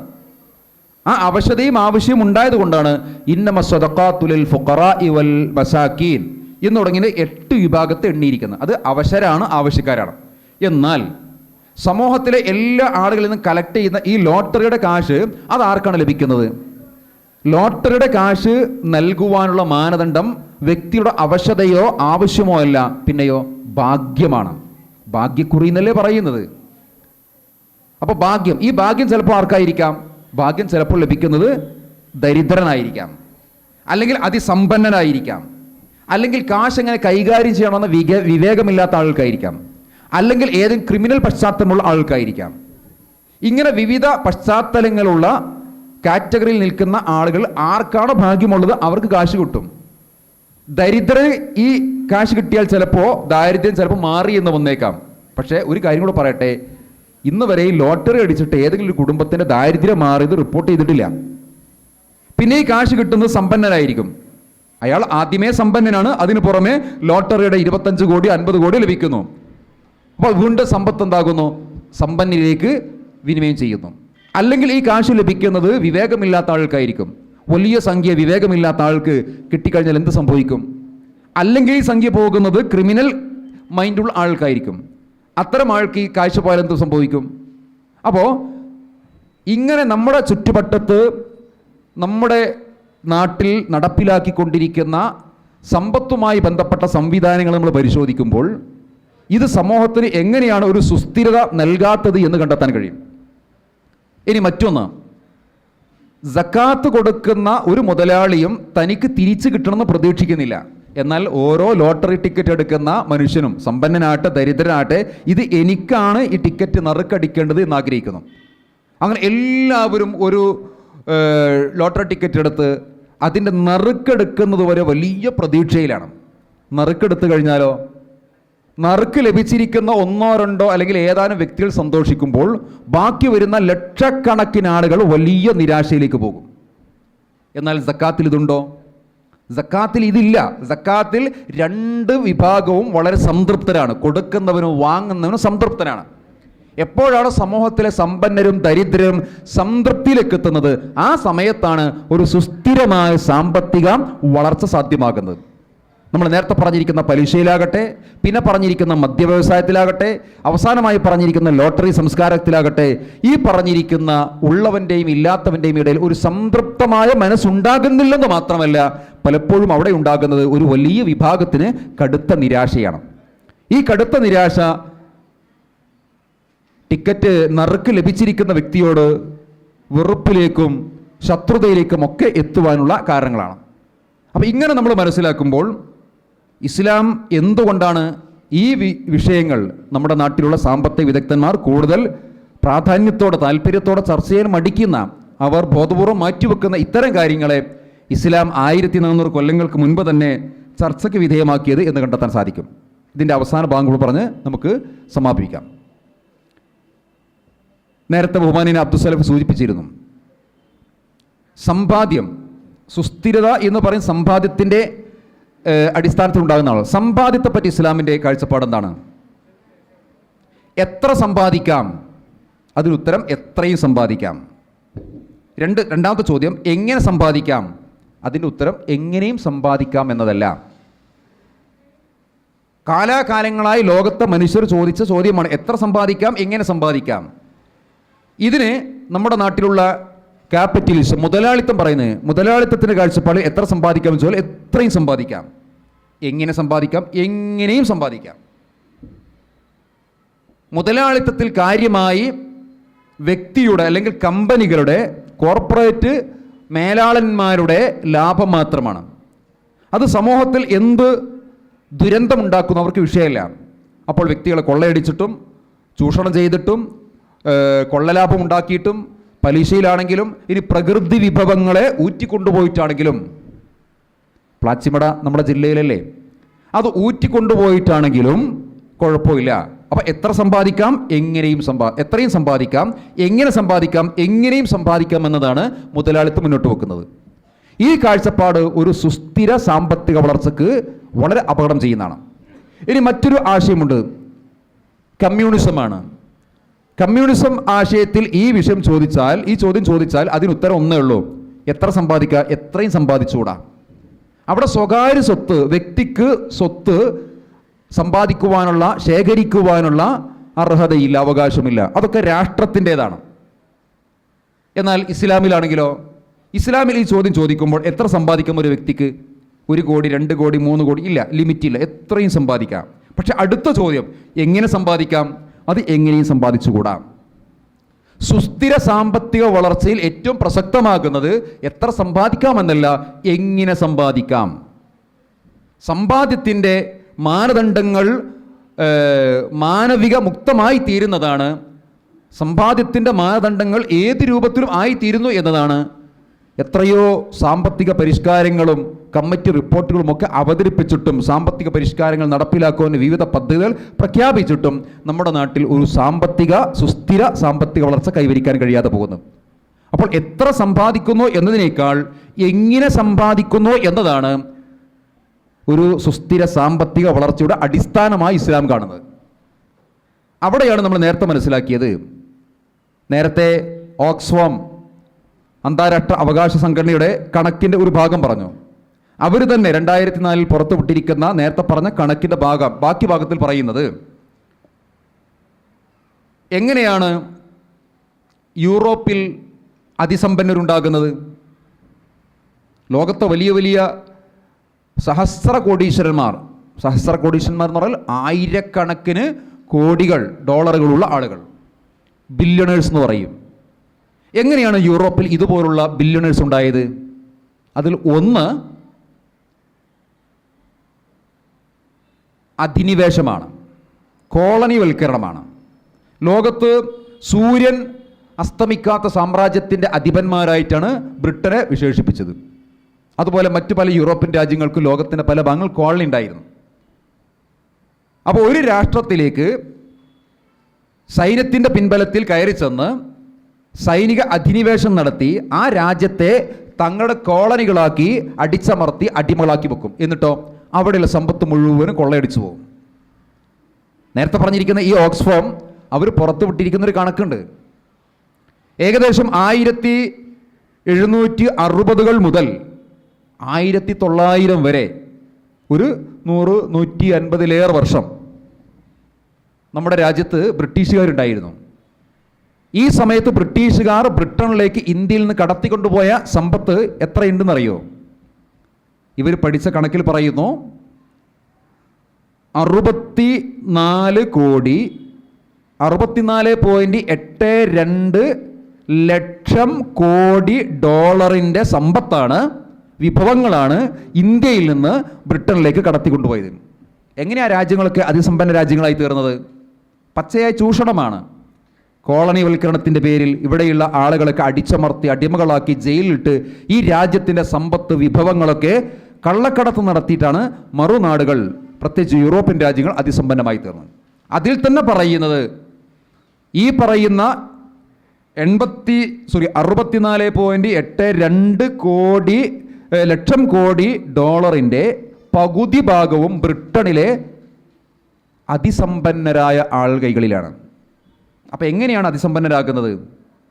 ഇവിടെയാണ് ഇസ്ലാം മുന്നോട്ട് വെക്കുന്നത്. എങ്ങനെ സമ്പാദിക്കാം, എങ്ങനെയും സമ്പാദിച്ചുകൂടാ. ഒരു വ്യക്തിയെ ചൂഷണം ചെയ്തുകൊണ്ടോ ഒരു സമൂഹത്തെ അടിമകളാക്കി വെച്ചോ അവരുടെ സമ്പത്തും വിഭവങ്ങളും ശേഖരിച്ച് നമ്മൾ സമ്പന്നരാകുക എന്നത് അത് ഒരു സുസ്ഥിരമായ സാമ്പത്തിക വളർച്ചയല്ല. ഇസ്ലാം സുസ്ഥിരമായ സാമ്പത്തിക വളർച്ച കൊണ്ട് ലക്ഷ്യമാക്കുന്നത് സമൂഹത്തിലെ എല്ലാവർക്കും വളരാൻ കഴിയണം. അവർ ജീവിക്കുന്ന കാലഘട്ടത്തിൽ അവിടെ ആവശ്യങ്ങൾ നിറവേറ്റണം.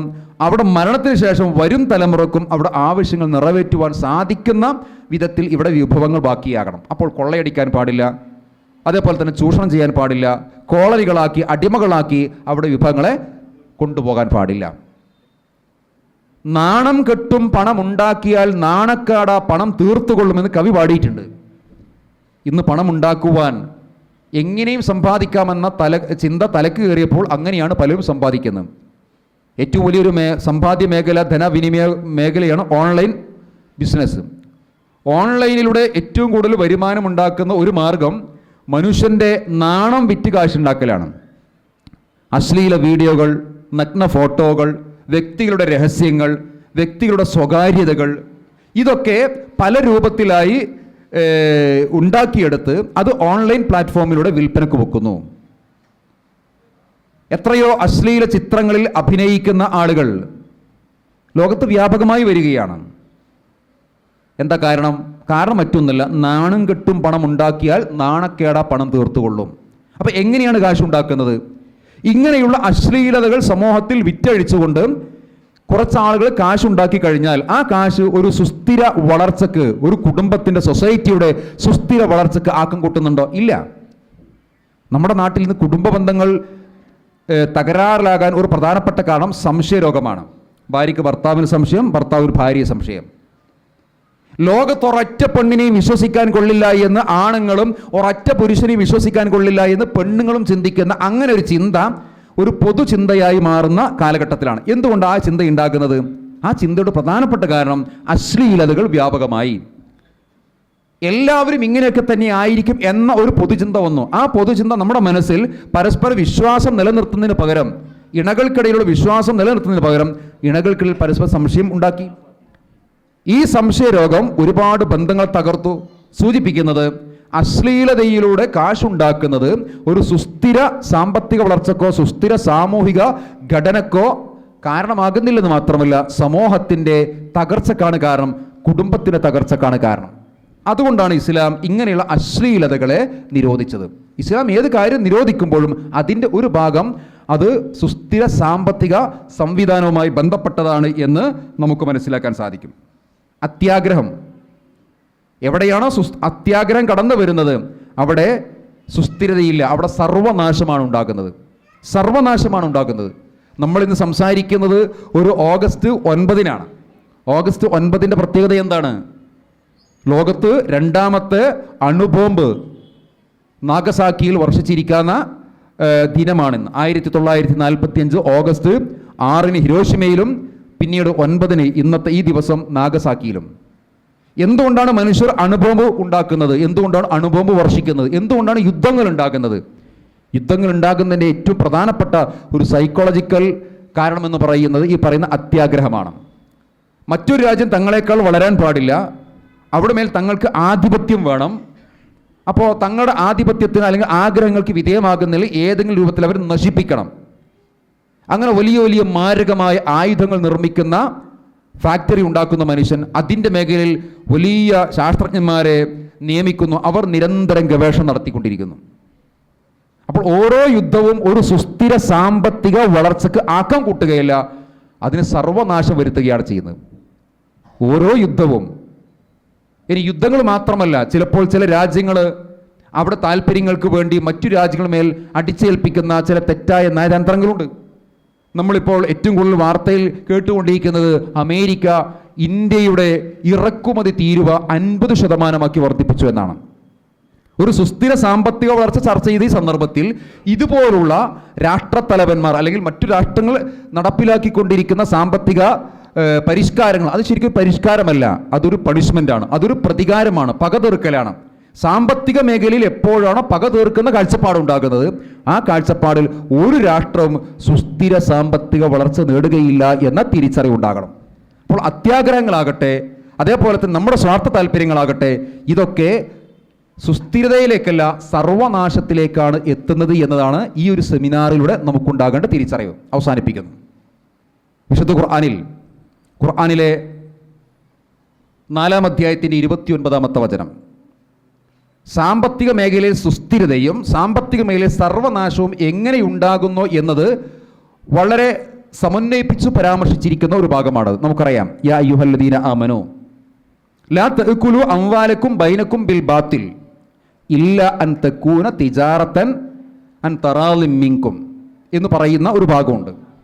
എന്താ ഇതിൻ്റെ അർത്ഥം? വിശ്വാസികളെ, നിങ്ങൾക്കിടയിൽ ബാത്തിലായ രൂപത്തിൽ ക്രയവിക്രയം നടത്തരുത്. നിങ്ങൾ സമ്പത്ത് നിങ്ങൾ തിന്നാൻ പാടില്ല, ഭക്ഷിക്കാൻ പാടില്ല, സമ്പാദിക്കാൻ പാടില്ല. എങ്ങനെയല്ലാതെ? ഇല്ല അൻ തകൂന തിജാറത്തൻ അൻ തറാളിം മിൻകും, പരസ്പരം തൃപ്തിപ്പെട്ട് നടത്തുന്ന ഇടപാടുകൾ ക്രയവിക്രയങ്ങളിലൂടെയല്ലാതെ സമ്പാദിക്കരുത്, ഭക്ഷിക്കരുത്. വലാ തഖ്തുലു അൻഫുസകും, നിങ്ങളെ തന്നെ നശിപ്പിക്കാൻ പാടില്ല. ഇന്നല്ലാഹ കാന ബിക്കും റഹീമ, അള്ളാഹു വളരെയധികം കരുണ ചെയ്യുന്നവരാണ് നമ്മുടെ വിഷയത്തിൽ. സൂറത്തു നിസായിലെ 29-ാമത്തെ വചനം. ഇവിടെ പരാമർശിച്ചിരിക്കുന്ന ബാത്തിൽ ഒരു സുസ്ഥിര സാമ്പത്തിക വളർച്ചക്ക് തടസ്സമാകുന്ന ചൂഷണാത്മകമായ എന്തൊക്കെയുണ്ടോ അതെല്ലാം ഈ പറഞ്ഞിരിക്കുന്ന ബാത്തിലാണ്. അതിൽ നമ്മൾ നേരത്തെ പറഞ്ഞിരിക്കുന്ന മദ്യം പൊട്ടു, ലോട്ടറി പൊട്ടു, പലിശ പൊട്ടു, കൊള്ളലാഭം പൊട്ടു, എല്ലാം അതിനകത്ത് പൊട്ടു. അപ്പോൾ സുസ്ഥിര സാമ്പത്തിക വളർച്ചക്ക് ആഗ്രഹിക്കുന്നുണ്ടെങ്കിൽ നമ്മുടെ ധനവിനിയോഗത്തിൻ്റെ അല്ലെങ്കിൽ ക്രയവിക്രയത്തിൻ്റെ മേഖലകൾ ചൂഷണാത്മകമായ മേഖലയിൽ രക്ഷപ്പെടണം, അതോ ബാത്തിൽ നിന്ന് രക്ഷപ്പെടണം. ഇനി അത് രക്ഷപ്പെട്ടാൽ മാത്രം പോരാ, പിന്നെ നടക്കേണ്ട ക്രയവിക്രയങ്ങൾ എങ്ങനെയായിരിക്കണം? അൻ തറാളിം മിൻകും, പരസ്പരമുള്ള തൃപ്തി ഉണ്ടാകണം. അപ്പോൾ സുസ്ഥിര വളർച്ചയുടെ അടിസ്ഥാനം ബാത്തിൽ, ചൂഷണാത്മകമായ മേഖലകളായ ബാത്തിൽ കടന്നു വരാതിരിക്കുകയും പരസ്പര സംതൃപ്തിയുടെ അടിസ്ഥാനത്തിലുള്ള ഇടപാടുകൾ, ക്രയവിക്രയങ്ങൾ നടക്കുകയും ചെയ്യുക. ഇത് ലോകത്ത് വലിയ വലിയ തത്വചിന്തകന്മാർക്ക് അവതരിപ്പിക്കാൻ കഴിയാത്ത ഒരു വലിയ ആശയമാണ്. സാമ്പത്തിക മേഖലയിൽ കടന്നു വരുന്ന ചൂഷണാത്മകമായ ബാത്തിലുകളെ, ബാത്തിലിൻ്റെ അർത്ഥം എന്താണ്? നിഷ്ഫലം എന്നാണ്. നിഷ്ഫലം, നിരർത്ഥകം. അപ്പോൾ ഈ പറയുന്ന ചൂഷണങ്ങൾ സാമ്പത്തിക മേഖലയ്ക്ക് വന്നാൽ അവിടെ ഫലം ഉണ്ടാകില്ല, വളർച്ച ഉണ്ടാകില്ല. എവിടെയാണോ ഫലമുള്ളത് അവിടെയാണോ വളർച്ച. ആ വളർച്ച സ്ഥിരമായി നിൽക്കുമ്പോഴാണ് സുസ്ഥിരമായി തീരുന്നത്. അപ്പോൾ നേരത്തെ പറഞ്ഞിരിക്കുന്ന ഇതിനെല്ലാം നിഷ്ഫലമാക്കുന്ന ചൂഷണാത്മകമായ ചിന്തകളെ, ചൂഷണാത്മകമായ സാമ്പത്തിക പദ്ധതികളെ, സംവിധാനങ്ങളെ, തിയറികളെ മാറ്റിവെക്കാൻ കഴിയുകയും പരസ്പരമുള്ള തൃപ്തി, ആ പരസ്പരമുള്ള തൃപ്തി എന്ന് പറയുന്നത് മധ്യവർഗത്തിൽ, അടിത്തട്ട് വർഗം, സമ്പന്ന വർഗം, വാങ്ങുന്നവൻ, കൊടുക്കുന്നവൻ, സ്ത്രീ, പുരുഷൻ, ചെറിയവർ, വലിയവർ എന്നിവരുടെ ആരൊക്കെയാണോ ഈ ക്രയവിക്രയത്തിലെ പങ്കാളികൾ, അവർക്കിടയിൽ പരസ്പര സംതൃപ്തി വേണം. അങ്ങനെ സംതൃപ്തി ഉണ്ടാകുമ്പോൾ നമ്മളറിയാതെ നമ്മൾ വളരുന്ന അവസ്ഥയാണ് ഈ പറയുന്ന ഇസ്ലാം മുന്നോട്ട് വെക്കുന്ന സാമ്പത്തിക സുസ്ഥിരത. ഇനി ഇതിൻ്റെ അവസാന ഭാഗത്തേക്ക് പോകുന്നു. ഇത്രയും നമ്മൾ പറഞ്ഞൊരു ഇസ്ലാമിക പരിപ്രേക്ഷ്യത്തിലാണ്. ഇന്ന് മതത്തെ വിമർശിക്കുന്ന ആളുകളുണ്ട്, നാസ്തികന്മാരുണ്ട്, യുക്തിവാദികളുണ്ട്, ലിബറൽവാദികളുണ്ട്, സ്വതന്ത്ര ചിന്തകന്മാരുണ്ട്. അവർ മുന്നോട്ട് വെക്കുന്ന ആശയത്തിൻ്റെ അടിസ്ഥാനത്തിൽ, ഐഡിയോളജിയുടെ അടിസ്ഥാനത്തിൽ ഒരു കുടുംബത്തിനോ സമൂഹത്തിനോ ഉണ്ടാകേണ്ട സുസ്ഥിരമായ സാമ്പത്തിക വളർച്ചയ്ക്ക് അവർക്ക് എന്താണ് സംഭാവന ചെയ്യാൻ സാധിച്ചത്? നാസ്തികത, എത്തിസം, ലിബറലിസം, ഇവർക്കൊന്നും ഒരു സുസ്ഥിര സാമ്പത്തിക വളർച്ച പോട്ടെ, സുസ്ഥിരമായ ഒരു സംവിധാനത്തെ പറ്റിയും ഭൗതിക പ്രത്യയശാസ്ത്രങ്ങൾ പറയാൻ കഴിയില്ല. എന്താ കാരണം? അവരുടെ ലക്ഷ്യം, അവരുടെ ആശയങ്ങൾ കാര്യമായി പ്രൊമോട്ട് ചെയ്യുന്നത് ഒരു വ്യക്തിക്ക് എത്രമാത്രം ഹാപ്പിനെസ്, ഒരു വ്യക്തിക്ക് എത്രമാത്രം സന്തോഷിക്കാം, ഇൻഡിവിജ്വലിസം അഥവാ അവനവൻ്റെ സുഖത്തിലും അവനവൻ്റെ ആഹ്ലാദത്തിലും മാത്രം ശ്രദ്ധ കേന്ദ്രീകരിക്കുക എന്നതാണ് എല്ലാ ലിബറൽ പ്രസ്ഥാനങ്ങളും ചെയ്യുന്നത്, എല്ലാ നാസ്തിക പ്രസ്ഥാനങ്ങളും ചെയ്യുന്നത്. അപ്പോൾ എനിക്ക് എത്ര സന്തോഷിക്കാം, എത്ര ആഹ്ലാദിക്കാം, അത് പലിശ വാങ്ങിയിട്ടാകാം, മദ്യത്തിലൂടെയാകാം, ലോട്ടറിയിലൂടെയാകാം, അശ്ലീലതയിലൂടെയാകാം, അതൊന്നും പ്രശ്നമല്ല. അപ്പോൾ ഇസ്ലാമിനെ നിരന്തരം വിമർശിച്ചു കൊണ്ടിരിക്കുന്ന യുക്തിവാദ, നാസ്തിക, ലിബറൽ കൂട്ടായ്മകളോട് നമുക്ക് ചോദിക്കാനുള്ളത്, ഒരു സുസ്ഥിര സാമ്പത്തിക വളർച്ച സാധ്യമാകാൻ അവരുടെ ആശയങ്ങൾ മുന്നിൽ വെച്ചുകൊണ്ട് എന്താണ് അവർക്ക് പറയാനുള്ളത്? നിങ്ങൾ ഇന്ന കാര്യങ്ങളാണ് ചെയ്യേണ്ടത്, സാമ്പത്തിക മേഖലയിൽ ഇന്നത് ഒഴിവാക്കണം, മാറ്റിവെക്കണം, അങ്ങനെ പറയാൻ കഴിയോ? ഇല്ല. അങ്ങനെ പറയുകയാണെങ്കിൽ പിന്നെ അവർ മതത്തെ ഒഴിവാക്കേണ്ട ആവശ്യമില്ലല്ലോ. അപ്പോൾ നാസ്തികതയിൽ, ലിബറൽ വാദത്തിൽ ഒരിക്കലും സുസ്ഥിരതയല്ല പ്രധാനം, സമൂഹത്തിൻ്റെ, വ്യക്തിയുടെ സുസ്ഥിരതയല്ല, വ്യക്തിയുടെ താൽക്കാലികമായ നൈമിഷികമായ സുഖങ്ങൾ മാത്രം പ്രൊമോട്ട് ചെയ്യുന്ന ആശയമാണ് ഈ പറയുന്ന നാസ്തികത. അതുകൊണ്ട് തന്നെ ഈ പറയുന്ന മേഖലയിൽ ഒരു സുസ്ഥിരമായ വളർച്ചക്കും സുസ്ഥിരമായ സാമൂഹ്യ ഭദ്രതക്കും ഉതകുന്ന ഒന്നും അവരിൽ കാണാൻ കഴിയില്ല. അതുകൊണ്ടാണ് ഖുർആൻ പറഞ്ഞത്, യാ അയ്യുഹല്ലദീന ആമനുസ്തജീബു ലില്ലാഹി വലിർറസൂലി ഇദാ ദഅാകും ലിമാ യുഹ്യീകും. വിശുദ്ധ ഖുർആനിലെ 8-ാം അധ്യായത്തിൻ്റെ 24-ാമത്തെ വചനം, വിശ്വാസികളെ, അള്ളാഹുവും റസൂലും നിങ്ങൾ ഒരു കാര്യത്തിലേക്ക് ക്ഷണിച്ചാൽ എന്ന് പറഞ്ഞാൽ അത് ശരീഅത്താണ്, മതമാണ്. അപ്പോൾ മതം നിങ്ങൾ ഒരു കാര്യത്തിലേക്ക് എന്തിലേക്ക് ക്ഷണിക്കുന്നത്? ലിമാ യുഹയീക്കും, നമുക്കൊരു ജീവൻ നൽകുന്നതിൽ. നമ്മൾ ചർച്ച ചെയ്ത് സുസ്ഥിര സാമ്പത്തിക വളർച്ചയാണ്, അതൊരു ജീവനാണ്, ഒരു ജീവിതമാണ്. അങ്ങനെ നമ്മെ കൂടുതൽ കൂടുതൽ ജീവസുറ്റതാക്കുന്ന ആശയങ്ങളിലേക്ക് അള്ളയും റസൂലും ക്ഷണിച്ചാൽ, മതം ക്ഷണിച്ചാൽ, ആ ക്ഷണത്തിന് നിങ്ങൾ എന്താക്കണം? വളരെ വേഗത്തിൽ ഉത്തരം നൽകണം. അതിന് പിന്തിരിഞ്ഞു നിൽക്കരുത്.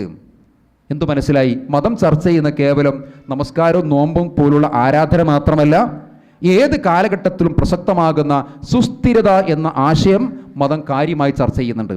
ഈ പറഞ്ഞിരിക്കുന്ന വിഷയങ്ങൾ 6-ാം നൂറ്റാണ്ടിൽ മാത്രമല്ല, ആധുനിക നൂറ്റാണ്ടിൽ പ്രസക്തമാണ്. 6-ാം നൂറ്റാണ്ടിൽ പലിശയും മദ്യവും ലോട്ടറിയും ചൂതാട്ടവും അശ്ലീലതയും ഒക്കെ എത്ര അരക്ഷിതാവസ്ഥയും സാമ്പത്തിക പ്രശ്നവും ഉണ്ടാക്കിയിട്ടുണ്ടോ, അതേ പ്രശ്നം അതിനേക്കാൾ കൂടുതലാണ് ഇന്ന് അതൊക്കെ ഉണ്ടാക്കുന്നത്. അപ്പോൾ മതം 6-ാം നൂറ്റാണ്ടിൽ പറഞ്ഞിരിക്കുന്ന കാര്യം ആധുനിക നൂറ്റാണ്ടിൽ എങ്ങനെ പ്രസക്തമാകുന്നു എന്ന ചോദ്യത്തിനും നമുക്ക് ഉത്തരം കിട്ടും. അവസാനിപ്പിക്കുന്നു. ഏതായാലും ഇവിടെ വരാൻ സാധിച്ചതിലും എല്ലാവരെയും കാണാൻ സാധിച്ചതിലും ഈ ഒരു വിഷയം പരസ്പരം ചർച്ച ചെയ്യാൻ സാധിച്ചതിലുമൊക്കെയുള്ള സന്തോഷം രേഖപ്പെടുത്തുന്നു. ഈ പ്രോഗ്രാം ഏത് ലക്ഷ്യത്തിനു വേണ്ടിയാണോ നടത്തിയത്, ആ ലക്ഷ്യം അതിൻ്റെ പൂർണ്ണതയിലേക്ക് എത്തുവാൻ നാഥൻ തൗഫീക്ക് നൽകട്ടെ എന്ന് ആത്മാർത്ഥമായി പ്രാർത്ഥിക്കുന്നു.